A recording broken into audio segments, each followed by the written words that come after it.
Young Dracula by Michael Lawrence. Read by Nigel Carrington. I'm sure you've heard of Count Dracula, the evil vampire who could turn himself into a bat at will. The creepy fellow who always dressed in black and preferred a neck full of warm blood to a mug of milky tea any day. Yes, everyone's heard of Count Dracula. But how many of us know what he was like when young? Before he grew tall, swept his hair back and started hanging around graveyards. Not many of us. And why? Because until now, the story of young Dracula has been a well-kept secret. A secret that I, a very nosy writer, have at last unearthed. Before I tell you this secret story, however, you must learn something of life at Castle Dracula before the lad was born. And pay attention now, this bit's important. In a remote corner of Transylvania, there were once two rival vampires. One was Count Dracula, the other Baron Gürtler. The Count and the Baron lived in tall black castles on opposite sides of the valley. Far below, between the two castles, there was a village. Every night, very late, village bloodmen, the Transylvanian version of milkmen, rode up to the castles with bottles of fresh blood for the Count and the Baron. The bloodmen collected a cupful from everyone in the village between the ages of 10 and 80. The villagers had no choice in this. Give blood freely or the vampire lords will come for it themselves and take it from the neck, which is painful. Now, Count Dracula and Baron Gürtler were the last of their line. Neither of them had children to follow in their bloody footsteps. But one year, the Count brought home a wife, and the following year, Countess Dracula gave birth to a son, whom they called Wilfrid. When Baron Gürtler heard that the Draculas had an heir, he became very jealous. He turned himself into a giant bat, flew to the castle across the valley, and snatched the babe from his mother's arms while the Count was clipping his toenails in the bath. Then he flew off with the child under his arm. The distressed Countess rushed to the window to save her darling son, but reaching for him, she leant out too far and tumbled to her death far below. Her scream brought the Count dripping from the bath. As soon as he saw what had happened, the Count ground his vampire teeth with rage, turned himself into a bat and flew after the Baron. The Baron escaped, but the Count managed to save baby Wilfrid and bring him home. Some nights later, the Count sneaked into Castle Gürtler before the Baron was up and hammered a wooden stake through his mean old heart.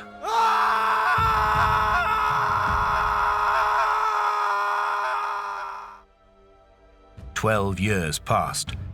Count Dracula was now half the vampire he had been. He was lame and could no longer turn himself into a bat. He never went out at night. The villagers no longer feared him, and the bloodmen no longer delivered.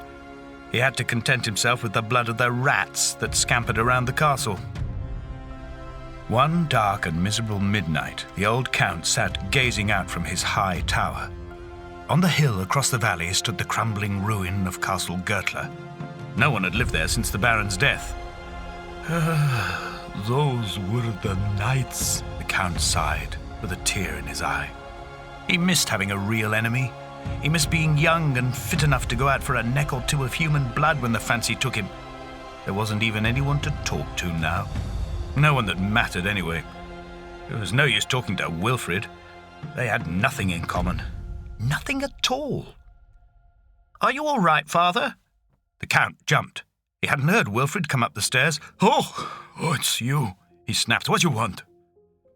Wilfrid was worried about the old vampire. He was a kind and sensitive lad. "I was wondering if you'd like a bowl of toad and tomato soup, Father." The Count scowled. "No, Wilfrid, I do not want soup. I want blood, gently warmed, bit of froth on top, no sugar. If you had any thought for your poor old father, you'd go down to the valley, drag a villager out of bed and drain his blood into a jug for me." "But, Father, I hate doing that. You know I do." "To think," the Count said, "that one day you'll be the head of the House of Dracula. Why, I wouldn't be surprised if the first thing you do when I'm turned to dust is put up pretty curtains and put flowers everywhere. You're not a vampire, Wilfred. You're a wimpire. Wilfred was badly stung by these harsh words. He so wanted to be like all the Draculas before him. Was it his fault that he was different? He went down to his room and climbed into his coffin, where he tossed and turned sadly for a while. At last he fell asleep. Wilfred had always had trouble keeping awake at night, another thing that upset his father. The Count was old-fashioned. He believed that vampires should sleep during the day and be up all night, sipping the red stuff. The good thing about sleeping at night, from Wilfred's point of view, was the dreams. Night dreams were sweeter than daydreams. Tonight, for instance, he dreamt that he didn't have to live in a cold and gloomy castle or file his teeth at coffin time. In the dream, he didn't feel a wimp for preferring milk to blood either. He had a cow all of his own.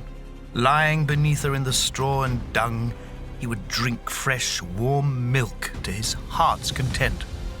In this wonderful dream, Wilfred ran through open fields in broad daylight, singing at the top of his voice.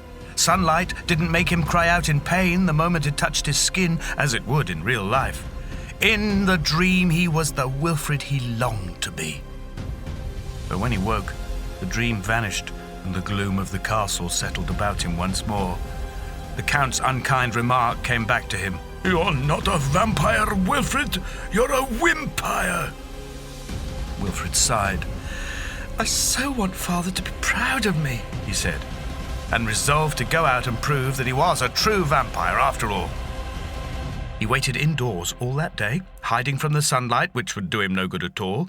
Then, as night fell yet again, Wilfred, heir to the noble house of Dracula, slipped out of the castle. He took with him a jug to bring back his father's favourite tipple, human blood. Wolves howled in the distance as Wilfred went down Bram Hill. He trembled, but on he went, down and down into the valley. He had no idea that his life was about to change forever.